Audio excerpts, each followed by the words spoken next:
Heard a lot about this show, the ExCandidates. This has been a pretty thorough interview.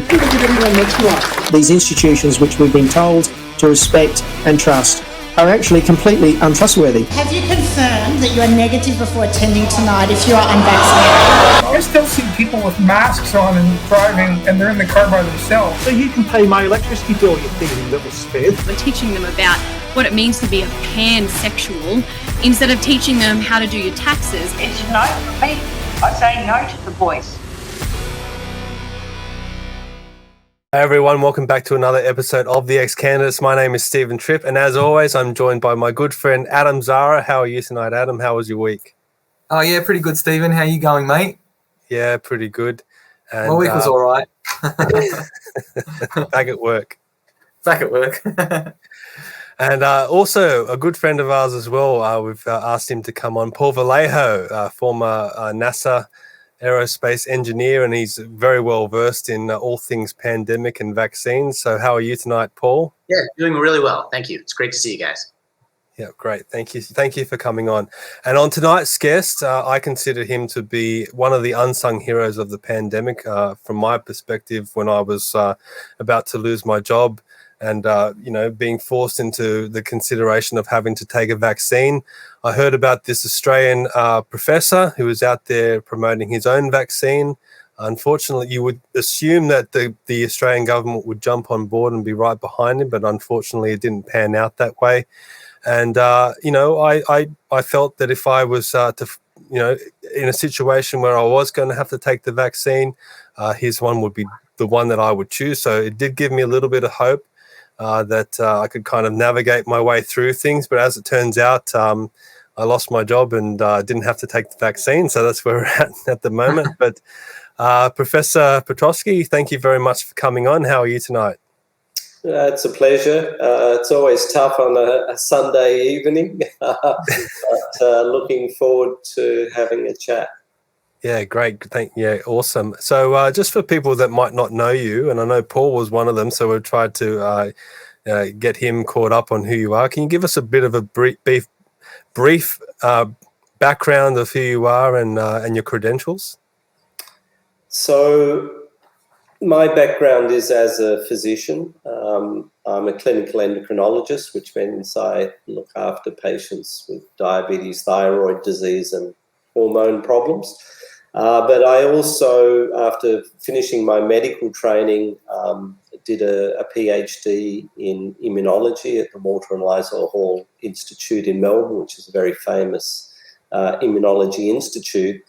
And so I've sort of worn multiple hats ever since, because I built a research team around immunology themes, which of course encompasses vaccines, but also type 1 diabetes and a whole range of endocrine disorders which have immune significance. But over the last 20 years or so, my research increasingly focused on vaccines, and part of that was driven by the fact that I was successful in getting a very large US government grant, about 20 years ago now, which was to develop a SARS coronavirus vaccine out of all. Again, the world has an amazing way of circling back, but I was struggling to get funding in Australia at the time. It is a bit of an old boys club here,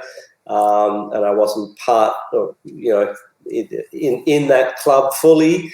And so this was just one of those rare moments where in a point of madness, you apply to something that shouldn't be accessible to you, and end up winning it, and that's what happened with us. So because I've been ever since funded by the US government, multiple times now, with very large grants and contracts which have been focused on vaccines, not surprisingly. A lot of my life is taken up with vaccines, particularly like now when we're dealing with a pandemic, because that's really what we've been training to do for the last 20 years. But of course, alongside that, I still am a doctor and like to do those sorts of things, and I also like to do basic science research, which unfortunately has been put on hold for the last couple of years, but we still are very interested in what causes type 1 diabetes, how do we prevent diabetes, how do we treat Alzheimer's disease. We have a cancer vaccine that's actually in human trials.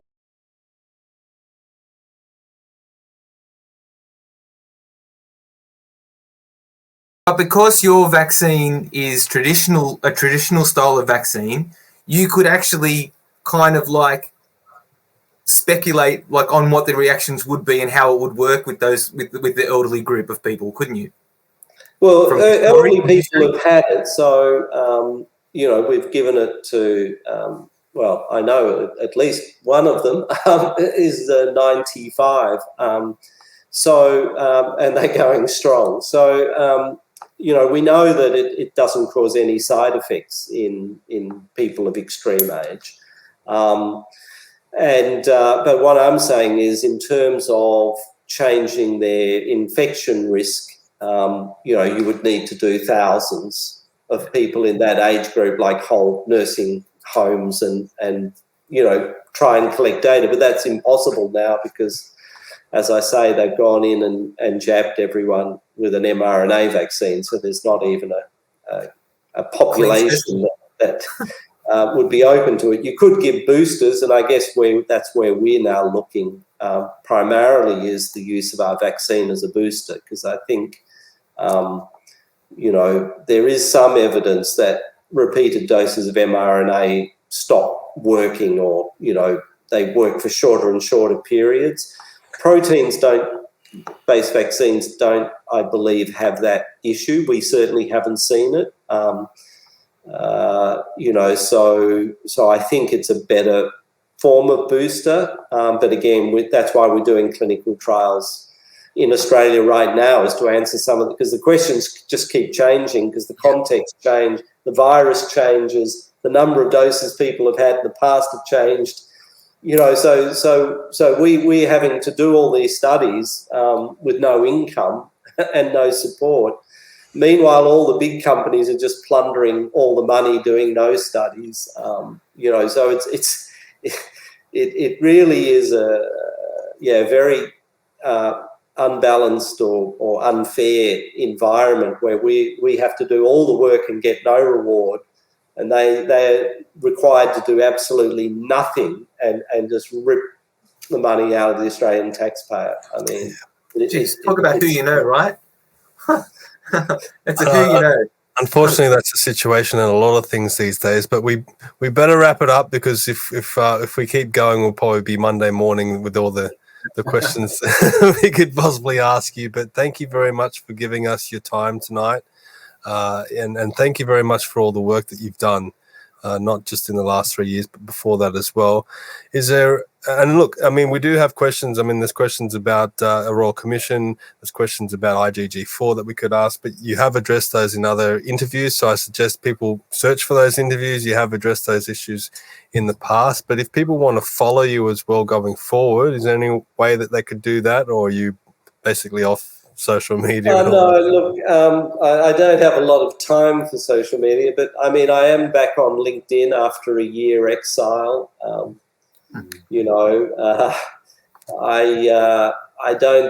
not a big Twitter fan.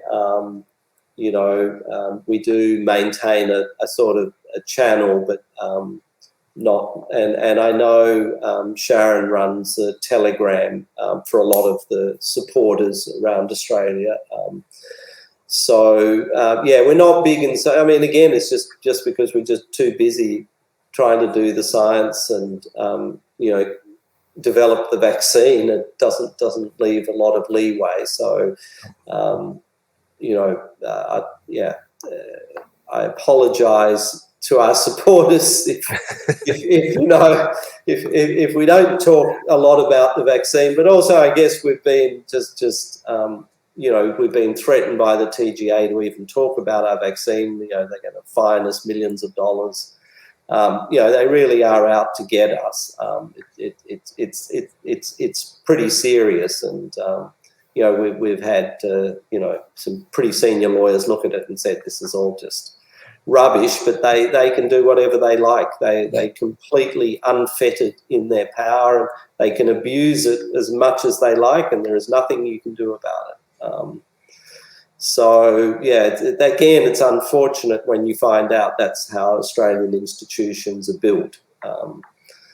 You know, but you know, in the old days they just didn't abuse the powers they were given. Now we're learning that they have powers we didn't realise they have, and they're quite happy to completely abuse those powers. And have been given that, you know, power to do so by the Australian government.